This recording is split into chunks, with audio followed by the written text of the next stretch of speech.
하나님의 말씀은 마태복음 28장 16절에서 20절까지 있는 말씀입니다. 이전에 있었던 승합 차량을 갖고 이사를 많이 했거든요. 학생들 많이 도와주는데 한 번은 이사를 하다가 시트가 찢어졌어요. 학생이 얼마나 미안하든지 목사님 죄송하다고 물어주겠다고 그래서 야 이거 250만 원 네가 물어줄 돈이나 있으면 괜찮은데 그렇게 괜찮아 라고 하면 속으로는 아이 조심 좀 하지 이거 어떻게 하지 하고 제가 스카치 테이프를 붙이면서 그런 얘기를 했어요. 이거는 우리가 기도하면서 얻었던 차량이고 우리가 다 역할이 있는 거야. 이 차량은 또 이 자동차 시트는 역할에 맞게끔 사명이 있는 거야. 그리고 이사하다가 찢어졌으면 오늘이 찢어질 날이고 또 사명이 다 끝나면 폐차하면 돼. 전혀 걱정하지 마. 하고 격려하고 보냈던 기억이 있습니다. 물론 돌아와서 좀 안 찢었으면 좋겠다 하고 계속 고민하긴 했지만 지난 시간에 제가 사명이라는 얘기를 했죠. 소명받은 사람들에게 사명이 있어요. 그 사명을 이루는 동안 우리는 하나님의 부르심을 기다리고 일들을 감당하는 역할을 하게 됩니다. 자, 저는 오늘 지난 시간에 나누었던 꿈이라는 이야기를 넘어 다시 비전이라는 한 단어를 여러분과 저에게 하나님의 말씀으로 나누고 싶습니다. 마태복음 28장에 있는 말씀은 예수님이 부활하시고 예수님이 승천하시기 이전에 사도행전 1장과 연동되는 건데요. 마지막에 하셨던 말씀이에요. 그래서 이것을 The Great Commitment, 대위명령이라고 합니다. 무엇이라고요? 여기 명령이란 말이 있습니다. 명령은 예수님이 마지막에 우리에게 하신 유언의 말씀이기도 하지만 마지막에 남기셨으니까 그러나 이 말씀은 반드시 해야 될 그래서 이 말씀의 내용을 우리 전 세계 모든 그리스도인은 비껴나갈 방법이 전혀 없어요. 모든 교회는 이 역할을 해야 되는 거죠. 이것을 여러분 우리에게 사명을 주셨습니다. 당신의 사명이 무엇입니까? 라고 이야기할 때 내 사명은요? 무엇이라고 얘기할 수 있겠죠. 자, 지난 시간에 야 당신의 사명은 무엇입니까? 라고 이야기할 때 여러 가지 얘기했을 거예요.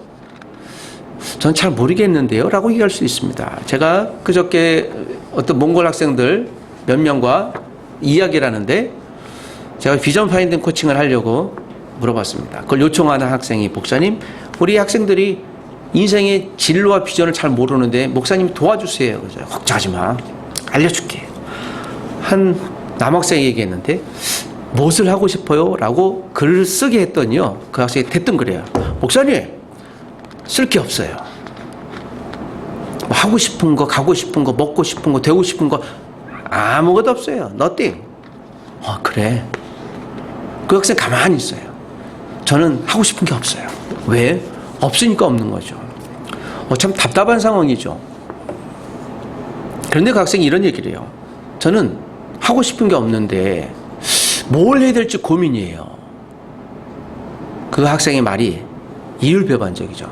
자기는 하고 싶은 게 지금 없는데 하고 싶은 게 이때 뭘 할지 고민이래요. 그래서 제가 숙제를 줬습니다. 그게 무엇인지 제 일주일 동안 곰곰이 생각해서 오면 다음 시간에 이야기하자. 분명 그 학생 몇 가지 쓸 거예요. 하고 싶은 게 없는 게 아니죠. 못 찾았을 뿐이죠. 똑같이 질문하겠습니다. 여러분, 하나님이 저와 여러분에게 맡겨주신 인생입니다. 여러분, 하나님을 위해서 무엇을 하시겠습니까? 그렇습니다. 아무도 대답 안 할 줄 알았어요. 그래서 오늘 대답을 이렇게 준비해왔습니다. 여러분, 우리 18절 한 절만 읽어보십시다. 이것을 하나님이 우리에게 하라고 주신 것이죠. 자, 18절 한 절 읽습니다. 시작. 예수께서 나와 말씀하여 이르시되 하늘과 땅의 모든 권세를 내게 주셨으니 예수님이 승천하기 전에 18절에 하늘과 땅의 모든 권세를 내게 주셨으니 누구에게? 예수님에게요. 예수 그리스도는 온 우주의 어떤 사람입니까? 권세자라고 했으니 다스리는 자, 전능자, 주인이라고 할 수 있죠. 여러분, 하늘의 해, 태양, 지구, 화성, 온 우주를 하나님이 만드셨습니다. 그 만드신 권세, 권능, 다스리는 것을 예수님께 주셨습니다. 여러분, 우리 이 대한민국의 지도자는 누구입니까? 위임받은 선출된 공무원이 있긴 하지만 그런 게 대표자일 뿐이에요. 정확히 얘기하면. 우리 대한민국의 주인은 누굽니까? 대한민국의 주인은 헌법에는요, 국민이에요. 그래서 여러분, 나에게 있다고 얘기하셔야 됩니다. 뭐 대통령이나 권세자가 그 사람들은 우리가 부리는 하인이에요. 종이에요. 그러니까 대표로 너가 해. 대표로. 대신에 내 말 잘 들어야 돼 하고 국민이 주권이라고 헌법은 명시하고 있어요. 이게 법입니다. 예수님께서 우리에게 다시 이렇게 말씀하셨죠. 온 세상은 하나님 만드셨다. 그래서 하나님이 다스리신다. 그것을 예수님께 주셨어요. 예수님이 다스리는 분이죠. 자, 저와 여러분의 인생의 주인은 누굽니까? 누가 다스리고 계시죠? 나인데요. 내가 지금 내 인생 살잖아요. 그 내 인생의 주인은 누굽니까? 예, 내 인생의 주인은 나예요. 이 성경이 말씀하고 있는 바입니다. 그러나 내 인생의 주인이 나긴 하지만 내 인생의 주인된 권리를 어떻게 해요? 예수님께 맡겨드리는 삶. 이것을 위탁하는 삶입니다. 자, 오늘 이 본문이 그것을 우리에게 얘기합니다. 그리스도인으로서 이것은 굉장히 진지한 질문입니다. 여러분, 하나님이 나에게 맡겨주신 비전은 무엇입니까? 여러분의 비전은 무엇입니까? 다시 원초적으로 이 질문을 오늘 이 시간 우리는 곰곰이 고민하고 결심해야 될 줄 믿습니다. 자, 인생의 비전에 관해서 비전이라고 하면 또 꿈에 대한 이야기를 하겠지. 자, 저는 여러분의 개인적인 진로에 대해서 이 시간만큼은 추워도 관심이 없습니다. 여러분이 뭘 하든 그건 여러분의 인생이에요. 그리스도인으로 성도로서 하나님은 우리에게 무엇을 하셨는지 저는 이 이야기를 여러분께 오늘 하고 싶습니다. 귀를 열어 들어주시길 부탁드립니다. 예수님이 모든 권세를 가셨다고 했습니다. 이 이야기를 왜 하실까요? 그리고 나서 예수님께서 19절에 이 말씀을 하셨죠. 19절 한번 더 읽어보십시다. 시작. 그러므로 너희는 가서 모든 민족을 제자로 삼아 아버지와 아들과 성령의 이름으로 세례를 베풀고 이야기를 하기 위하여 18절을 전제하신 겁니다. 그러므로 결과예요. 예수님이 내가 모든 권세를 갖고 있으니 내가 말하는 이것은 들어야 한다라고 이야기를 해요. 그래서 대위인 명령, The Great Commitment, 명령이라고 했어요. 저 잘 못하는데요. 해야 되는 거예요. 여러분 이 일을 하고 계십니까? 어떤 일이요? 너희는 가서, 여러분 가셔야 될 줄 믿습니다. 1차적으로는 제자들에게 얘기했어요. 제자들에게 You go! 그랬어요. 어디로요? 자, 어디로 갈까요? 모든 민족에게 가라고 그랬습니다. 그래서 이 말씀을 들었던 예수님의 제자들이 마가의 다락방에 모여 있다가 성령의 충만함을 받고 그들이 어떻게 해요? 복음을 갖고 열방으로 가죠. 그 당시 땅끝이라고 여겼던 서바나, 그 스페인까지 가는 것이 목적이었어요. 사도 바울이 마지막에 서바나라고 가려고 그랬어요. 그러면 주님이 다시 오신다고 생각했거든요. 거기가 땅끝이었으니까 복음을 증거하기 위해서. 이 서바나, 그 당시 유대에서 스페인까지, 뭐 지금의 터키부터 시작해서 그리스 위로 쭉 올라가는 지역들까지. 자, 이렇게 하나님께서, 예수님께서 우리에게 가라고 하고 모든 민족을 향해서 가라고 그래요. 이 민족이라고 하는 것을 이 당시에는요, 단순히 이 당시 사람들이 생각하기에는 민족이라는 것이 그렇게 많지는 않았습니다. 그냥 유대인, 그리스도인, 또 로마인. 그러나 여러분, 이 민족을 지금 우리는 해석하기는 언어가 다른 사람이라는 정의를 내려요. 언어가 다른 사람. 전 세계 언어가 몇 개일까요? 전 세계 언어의 중요성은요, 여러분 우리가 한글 성경을 갖고 있죠. 한글 성경책 있지 않습니까? 이 성경은 어떤 글로 기록되어 있습니까? 한글이죠. 그러니까 예수가 누구인지 알죠. 네. 모든 민족이라는 것은 그렇게 해석을 해요. 자, 이쯤 돼 보면 이 당시 사람들은 단순히 근처에 있는 나라 사람들만 생각했지만 지금 이것을 우리가 그리스도인이라고 본다면 여러분 이 민족은 얼마나 될까요?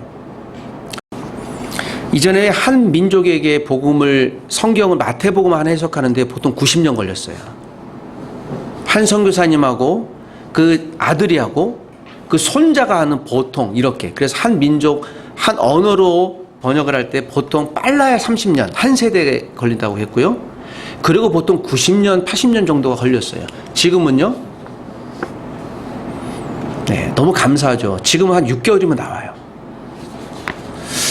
거의 100년 할 거를 이제는 줄어든 거죠. 여기서 여러분 제가 이 말씀을 드리는 이유는요, 우리가 긴장해야 돼요. 2023년이잖아요. 주님이 2024년 우리가 볼지 안 볼지 몰라요. 2025년 잘 모르겠어요. 우리 긴장해야 됩니다. 그렇다고 해서 여러분 그냥 막 스트레스 받고 그런 소리가 아니에요. 거룩한 긴장이라고 합니다. 즐겁지만 그래, 주님이 곧 오시겠다. 자, 다시 오늘 본문을 저와 여러분에게 좀 동요되는 말씀으로, 저는 우리가 미래 세대를 위한 위대한 유산, 제가 비전, 이 주제를 삼았던 이유는 이것에 대한 열심을 우리가 낼 수 있다면, 또 내가 낼 수 있다면, 그렇다면 나를 본받고 다음 세대에 이 복음이 증거될 것이다. 여러분, 오늘 우리가 예배하고 있습니다. 그러나 이 예배를 나로 끝나지 않고 나 외에 내 육체적인 자녀나 영적인 자녀들에게도 여러분들이 전수해 주시기를 주 이름으로 부탁드립니다. 교회 50대 후반에 할머니가 오셨어요. 처음 오신 분인데요. 그분이 복음에 대한 진지함이 생겼습니다. 내가 복음을 더 배우고 싶은데, 그런데 그분이 그래요. 나도 주일학교에 좀 가면 안 되겠냐고. 그러더니 중학교 1학년 반에 그분도 자기가 예수님을 처음 배우니까 이제 한글을 이제 막 배우시고 그 정도 읽으시니까 여기에 배우면 안 되냐고. 여러분, 중학교 1학년 선생님이요, 대학교 1학년이었어요. 손주에 손주뻘 되는데요, 가서 선생님 알려주세요 하면서 배우시는데요, 그 광경을 봤던 목사님이 겸손이 무엇인가 하고 복음에 대한 열심이 무엇인가. 50대, 지금 할머니 아니거나 이제 뭐 중년쯤 되겠죠. 이전에 할머니라고 그랬으니까. 대학교 1학년 20살짜리한테 50대 후반 60대 다신 할머니가 배울 수 있는 거예요. 그러더니 그래요. 그 할머니가 그랬다고 합니다. 선생님, 저에게는 영적인 선생님이고 아버지세요. 저를 위해 기도해 주세요. 여러분, 영적인 자녀 부모 관계는 나이와 상관이 없어요. 여러분이 초등학생에게도 영적인 아버지, 어머니가 될 수 있어요. 배워달라고 하셔야 됩니다. 목사로서 저는 가장 기쁠 때가 언제냐면, 목사님, 성경에 대해 가르쳐 주세요. 그럼 제가 자존감이 올라가요. 여러분이 저에게 그 요청을 하셔야 돼요. 그래야 제가 내가 목사로서 잘하고 있구나. 기도 제목도 부탁하시는 걸 감사하지만 가장 목회자를 잘 세우고 격려하는 건요, 목사님 성경을 가르쳐 주십시오, 이 단어예요. 제가 잘 가르치고 못 가르칠 거를 떠나서 그래야 목회자들이 긴장을 해요. 성도들이 복음에 대해서 저렇게 열심히 할 수 있다면 내가 더 열심히 공부해야 되겠다, 더 열심히 기도해야 되겠다. 이게 목회자 역할을 감당하게 하는 거예요. 지난주에도 솔로몬의 이야기를 하면서, 여러분 솔로몬의 이야기 제가 잠언 28장을 말씀드렸죠. 무엇이 없으면 망한다? 묵시가 없으면. 이걸 NIV 성경은 비전이라고 그냥 정확히 해석했어요. 그 비전을 그냥 해석하면 꿈인데요, 꿈은 꿈과 dream이라고 해석해서 이건 굳이 한글로 다른 아직 단어가 없었어요. 제가 비전이라고 여러분께 말씀드렸습니다. 비전이 없으면 망한다. 이것과 똑같은 말씀이 마가복음에도 5장에 나왔다 그랬죠. 거라사 광인이 미친 남자가, 그 미친 남자가 거주했던 그 무덤이, 그것을 비전이 없으면 망한다는 똑같은 단어를 써요. 그 비전이 없으면요, 죄송한데요, 미친 사람이 되는 거예요.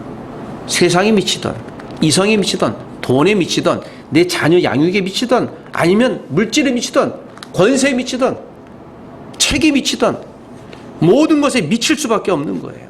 여러분, 우리가 세상에 미쳐서는 안 됩니다. 그래서 하나님의 비전이 우리에게 필요한 것입니다. 사람의 반응은 두 가지예요. 육체로 반응하는 것 하나 있고 영적인 반응인 것입니다. 육체로 반응할 때 우리가 대부분 몸에 관심이 많죠.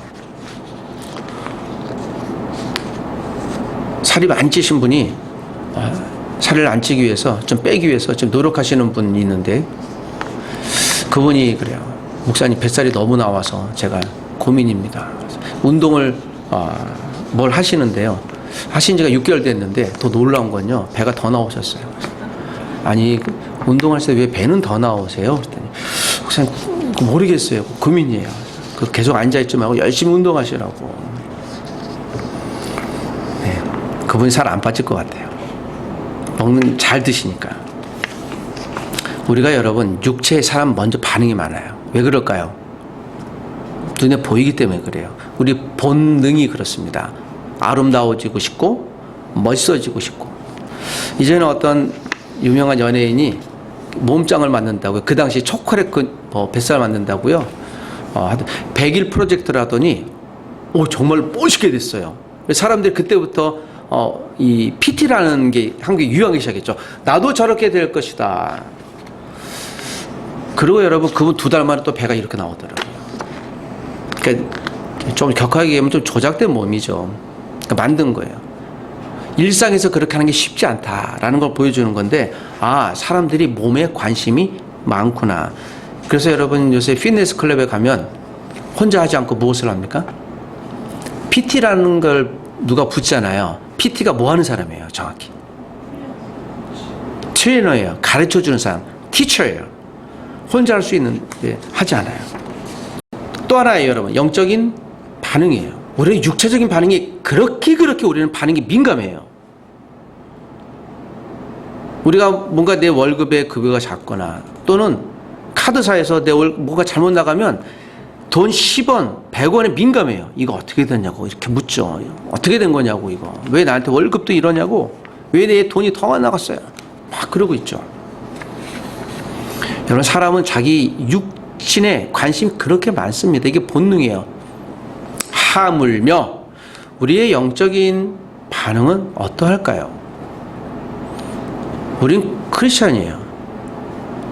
육체 반응보다 영적인 반응에 더 민감해야 될 줄 믿습니다. 여러분 혹시 성경을 1년에 몇 번 읽으십니까? 혹시 이 성경을 자녀들에게 읽어주십니까? 혹시 여러분 이 성경을 갖고 제자 양육하십니까? 제가 몇 번에 지금 말씀드린 것은요. 여러분에게 거룩한 부담을 가지라고 주신 말씀이에요. 이게 저에게도 주신 말씀이에요. 우리가 여기에 대해서 고민하지 않는다면 다시 19절에 있는 말씀대로 모든 민족으로 제자를 삼으라 그랬어요. 이 일에 우리가 동참하기 어려운 것이죠. 제자를 마데테스라고 그래요. 교회에 대한 정의는 그렇습니다. 누구든지 모든 에브리원 누구든지 교회에 올 수 있어요. 교회는 열린 교회여야 돼요. 누구든지 올 수 있습니다. 뭐 힌두교도들도 무슬림도 올 수 있고 불교인 또 모든 사람들 올 수 있어요. 우리는 거기에 열려져 있어야 돼요. 환영해야 돼요. 그러나 여러분 교회 멤버는 교회 가정은 아무나 될 수 없어요. 세례식에 아무나 참여할 수 없어요. 교회는 누구나 올 수 있어야 하지만 열린 교회 되지만 교회 성도는요 아무나 될 수 없어요. 그래서 이 본문이 중요한 거예요. 제자를 삼으라 그랬는데요. 교회에 그냥 초청하라고 하지 않고 제자 삼아라. 마데테스인데요. 이것이 예수님처럼 2년 3년 훈련된 사람에 한해서 그런 거예요. 우리가 하나님 말씀으로 훈련되지 않으면 하나님 말씀을 고민하지 않으면 이렇게 얘기하는 거죠. 당신들 성령입니까? Are you a Christian? 이 질문 예수님께 하시는 거예요. 그거 굉장히 두려운 질문이에요. 내가 교회를 1년, 10년, 5년 이상 다녔는데 당신 그리스도인입니까? 라는 질문 속에서 내가 그렇다라고 얼마나 대답할 수 있겠습니까? 그래야 될 줄 믿습니다. 예수님 본문을 그렇게 말씀하십니다. 모든 민족을 제자를 삼아 아버지와 아들과 성령의 이름으로 무엇을 주고요? 세례를 주고, 여기서는 이게 웹타이스라고 나와요. 침례를 주고 세례를 주고. 그래서 여러분 우리가 세례 받는 사람까지 만드는 것이 우리의 몫이고 역할입니다. 사랑하는 여러분, 내가 그렇다면 우리는 이제 다음 세대에 넥스트 제너레이션, 다음 세대에 어떻게 내 믿음을 전해줄 수 있겠습니까? 사랑을 받은 사람이 사랑을 전해줄 수 있습니다. 음식을 먹어본 사람이 음식을 알려줄 수 있습니다. 우리 동네에서 된장찌개가 제일 맛있는 집은요, 저 후문에 있는 후문 식당이에요. 여러분이 동의하든 안 하든 이게 저는 그렇게 해요. 그래서 제가 사장님한테 우와 정말 맛있어요 된장찌개가. 그랬더니 목사님 그렇게 맛있어요? 아, 예, 정말 맛있어요. 진짜 맛있어요. 그렇게 얘기를 하는 거죠. 그러니까 제가 막 설명하잖아요, 여러분. 끝나고 설명해 드리겠습니다. 얼마나 맛있는지. 경험해 본 사람이 그래요. 대접을 받아본 사람은 누군가 대접할 수 있어요. 누군가 여러분을 도울 때 여러분 대소해 하지 마세요. 그분이 전심으로 여러분을 도와주시면요, 감사합니다. 제가 이걸 기억하고 나도 이런 사람이 되겠습니다. 그렇게 얘기하세요. 이걸 누군가 도와주시거나 하면요, 아, 저 됐어요. 그거 안 해도 돼요. 받아보지 못했기 때문에 그래요. 부모님의 사랑, 또 누군가의 격려를 받아보면 감사합니다 하시면 돼요. 누군가 잘 음식을 만들어 주시면 제가 했어야 되는데 죄송해요. 아니요. 감사합니다 하시면 돼요. 자, 그리고 누군가를 또 돕겠습니다 하시면 됩니다. 거부하지 마세요. 그럼 그걸 만들어 주신 분한테 신뢰하는 것일 수 있습니다. 제자가 그런 거예요. 여러분 혹시 1년 동안 한 번이라도 누군가에게 성경 말씀을 훈련 받아본 경험이 있으신가요? 제가 여러분이 그리스도인이라면 1년 정도는 누군가에게 1:1 원투원으로 훈련 받아본 경험이 없다면 여러분 빨리 누군가 도와달라고 하세요. 이게 예수님의 제자 훈련이에요. 왜 제자 삼으라고 했을까? 그래 본 사람만이 가르칠 수 있어요. 아무나 교회 바이블 티처 될 수 없어요. 성경 가르치지 마세요. 위험합니다. 역설적으로 내가 누군가를 제자 훈련을 받아봤으면요, 잘 못할지라도 하시면 돼요. 제가 친구 목사님이 7년 동안 7년이 끝나고 교회에서 안식년을 주셨어요. 목사님들 안식년 주시거든요. 6년 하면 1년 쉬세요. 그분이 해외를 안 나가고 이 중소교회였는데요. 뭐 오래전이에요. 그러더니 그분이 다른 지역으로 가서 아예 교회와는 상관없이 가까이 있지 않은 지역으로 그 교회 등록을 해서요, 새신자처럼 이렇게 했다가 자기가 그때 당시에 1:1 제자 양육 훈련이라는 교재를 갖고요, 자기가 그걸 받아본 거예요. 그분이 제자 훈련 잘하시는 분이거든요. 저하고 잘하시는 분인데 자기가 성도로 등록해갖고 제자 훈련 받았는데 자기를 가르쳐 주신 분이 그래서 이제 초보 집사님이에요. 이 목사님이 잘 아시는 분이거든요. 훈련 하시는 분이니까. 그런데 얼마 자기가 다 알고는 있는데요, 그 가르쳐 주는데 너무 새로운 거예요. 와, 겸손을 배운 거죠. 사람은 지식으로 변하지 않는다는 거예요. 이 집사님이 정말 얼마나 잘 모르시는지, 성경 잘 모르면 이게 어디 있을까 하고 그래서 이 목사님이 그거 여기 있는 건데요. 아, 여기 있는 건데요. 그러면 성도님 읽어보세요. 그 집사님, 이분은 목사님 성도님 읽어보고 보시는데 이분의 그 순수함이 있지만 그 열정이 목회자로 다시 한번 그 연구년 안식년에 배운 거예요.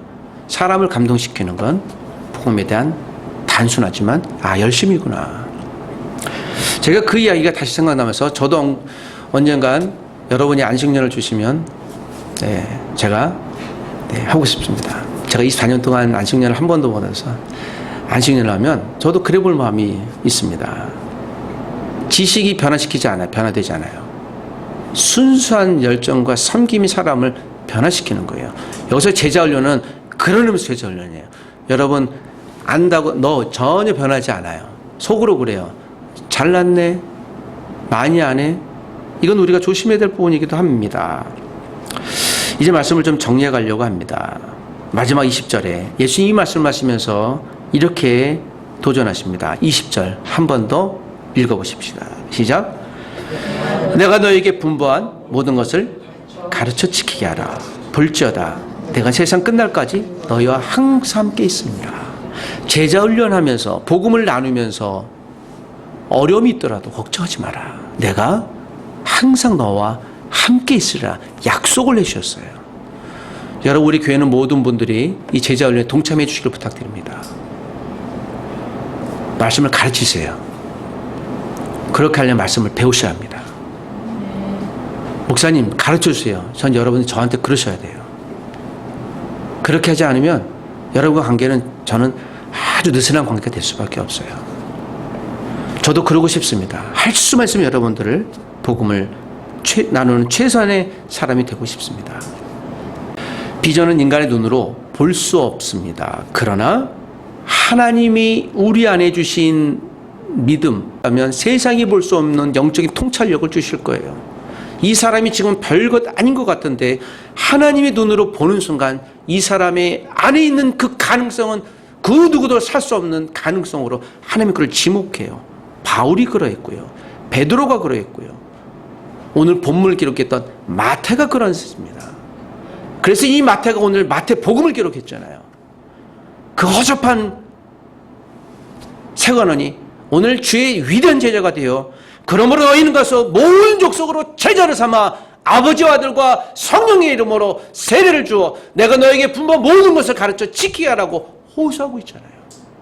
여러분, 우리도 마태 같은 하나님의 사람으로 부름받아 쓰임받게 되기를 소원합니다. 여러분, 우리에게 주어진 비전, 내가 누군가에게 배움받지 못했다면 배워달라고 여러분 요청하십시오. 우리가 이 시대에 우리가 그렇게 되기를 원합니다. 우리가 남길 수 있는 위대한 유산은 하나님의 복음을 가르치는 것입니다. 복음으로 사시고 복음의 비전을 가지십시오. 기도하겠습니다. 하나님 아버지, 모든 족속으로 제자를 삼아 내가 너에게 분부한 모든 것을 가르쳐 지키게 하셨고 먼저 우리로 가라고 하신 주의 말씀을 붙듭니다. 하나님, 우리의 믿음이 고여있지 않게 도와주시옵소서. 잃어버린 영혼을 긍휼히 여기되 그 긍휼함이 그들에게 복음을 나누고 그들이 믿음으로 성장하고 성숙하는 데 이르기까지 우리가 은혜의 통로가 되게 도와주옵소서. 내가 복음을 배우지 않았다면 내가 복음을 배우길 원하오니 가르쳐 주옵소서. 내가 복음을 배웠다면 이 복음이 필요한 누군가에게 하나님의 신실한 사람이 될 것을 믿는 믿음의 통찰을 갖고 하나님의 비전을 갖고 복음을 전해줄 수 있는 은혜를 열어주시옵소서. 하나님이여, 이 시대가 하나님의 복음을 멀리하거나 지루해하거나 복음의 영향력이 훼손됐다고 이야기하는 시대에 여전히 하나님의 복음은 온전하고 견고하고 능력 있는 온 우주 창조자 다스리시는 우리 인생의 주인이신 하나님의 생명의 말씀인 줄 믿습니다. 이 말씀을 우리 자녀들에게 매일마다 나누어 주게 하시고 하나님의 예비된 제자 될 사람들에게 복음을 증거할 수 있도록 도와주옵소서. 예수님의 이름으로 기도합니다. 아멘.